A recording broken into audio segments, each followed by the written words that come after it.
गुज़श्ता रोज़ आपने देखा होगा कि पेशावर में मरूफ़ किस्सा ख़वानी बाज़ार में मौजूद मरकज़ी जामिया मस्जिद है। इमाम बारगाह भी उसके साथ ही है और वहाँ नमाज़ जुम्मा का खुतबा हो रहा था, तो वहाँ बम धमाका हो गया और एक बंदा आता है और आकर फायरिंग भी करता है और बंदे को मार भी देता है, जिससे तकरीबन 62 अमवात हो चुकी हैं और 200 से ज़्यादा बंदे ज़ख्मी हैं और उसमें तकरीबन कोई 60-70 बंदे वो काफ़ी सीरियस हैं।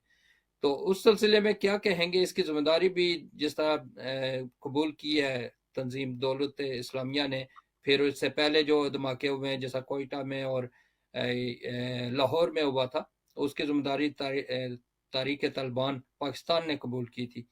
तो क्या इस सारे सिनेरियो में क्या कहेंगे आप?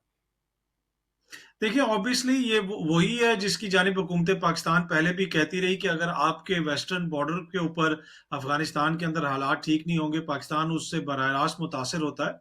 और अभी जिस तरह आपने दौलत इस्लामिया का जिक्र किया, आपको पता है कि उनमें उनकी अफगानिस्तान के अंदर एक ब्रांच भी है और उस हवाले से बहुत सारी चीज़ें मीडिया के अंदर आ चुकी हैं। टीटीपी का आपने जिक्र किया, उनकी क़यादत भी इस वक्त अफगानिस्तान के अंदर बैठी हुई है।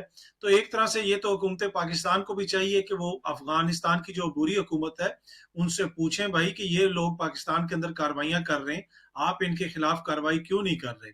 तो मुझे तो यही लगता है कि ये सारा जो जिस तरह अभी हालिया दिनों के अंदर जो आपके मुल्क के अंदर एक तरह से 2-3 धमाके हुए, वो उसी तनाज़ुर में हुए हैं कि पाकिस्तान के ऊपर दबाव डाला जाए, पाकिस्तान के ऊपर प्रेशर डाला जाए।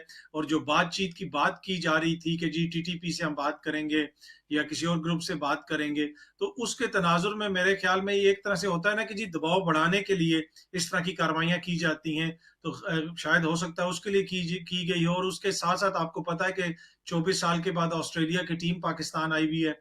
ऐसे मौके के ऊपर एक सॉफ्ट टारगेट को हिट करना, एक ऐसी जगह को पुरअमन लोगों को हिट करना, मेरे ख्याल में उसका बुनियादी मकसद यही है कि ताकि ज़्यादा से ज़्यादा इसकी न्यूज़ कवरेज हो। इसलिए कि जब ऑस्ट्रेलिया की टीम आई होगी, दुनिया भर में फिर इसकी कवरेज भी मुख्तलिफ अंदाज में होगी कि ऑस्ट्रेलिया की टीम 24 साल के बाद पाकिस्तान गई है और वहाँ पे एक धमाका हो गया है।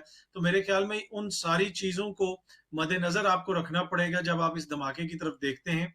लेकिन यकीनन इसको रोकना, इसका अगली दोबारा इस ऐसी किसी चीज़ का ना होना, ज़िम्मेदारी तो हुकूमत पाकिस्तान की है। भी बड़े ये अहले तशी को ही निशाना क्यों बनाया जा रहा है? जो जान के इस तरह की हरकत करते हैं और किसी एक कम्युनिटी को टारगेट करते हैं और फिर ये तासुर देने की कोशिश करते हैं कि ये दोनों कम्युनिटीज की आपस की कोई जंग है।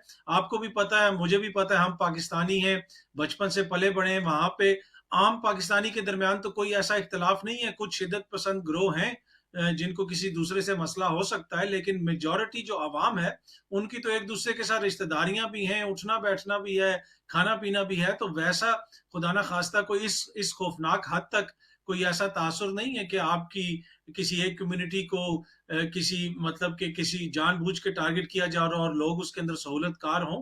तो दुश्मनों की तो ये यकीनन कोशिश होगी और दहशतगर्दों की ये यकीनन कोशिश होगी कि इस तरह का तासुर दिया जाए। पर मुझे लगता है कि जहाँ पे भी टारगेट किया जाता है, सारे ही पाकिस्तानी मुतासिर होते हैं, रिगार्डलेस उनके मज़हब के। हमने पाकिस्तान में क्रिश्चियन जो गिरजाघर हैं, उनको भी टारगेट होते देखा।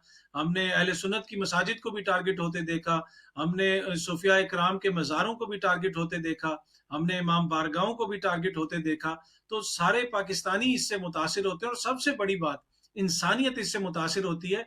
जिन्होंने कल पेशावर में ये हरकत की, वो इंसानियत के दुश्मन हैं। वो किसी एक मज़हब या फ़िक़्ह के दुश्मन नहीं है। ये इंसानियत के दुश्मन हैं और ये इस्लाम के पैगाम के दुश्मन हैं। चाहे ये अपने आप को जो मर्ज़ी कहें, लेकिन इनकी जो हरकत है, उसको सरासर आप किसी भी सूरत में मज़हब के साथ नहीं जोड़ सकते। ये गैर इंसानी फ़ेल है, ये एक जिसे आप कह सकते हैं दहशतगर्दाना फ़ेल है, इसकी जितनी भी मज़म्मत की जाए कम है। यहाँ कल जब धमाका हुआ है तो मुझे कुछ लोगों से मुलाकात हुई है जो पाकिस्तानी नहीं है, इधर के हैं। मैं उनके जो जज्बात है वो भी बताना चाहता हूँ, लेकिन एक कॉलर को लेता हूँ, उसके बाद फिर बात करते हैं। अस्सलाम वालेकुम। आबिद साहब, रजाकुल हुसैन वॉकिंग से आपको और आपके मेहमान जनाब काजमी साहब को प्यार और अदाब भरा सलाम। साथ में देखने सुनने वालों को भी आदाब इस्लाम। आज आपके मेहमान ने बहुत ही प्यारी गुफ्तगू की और दोनों टॉपिक जो डिस्कस हुए बहुत अच्छे तरीके से उन पर बात की। काजमी साहब, दुख हुआ जो पेशावर वाला वाकया पेश आया आज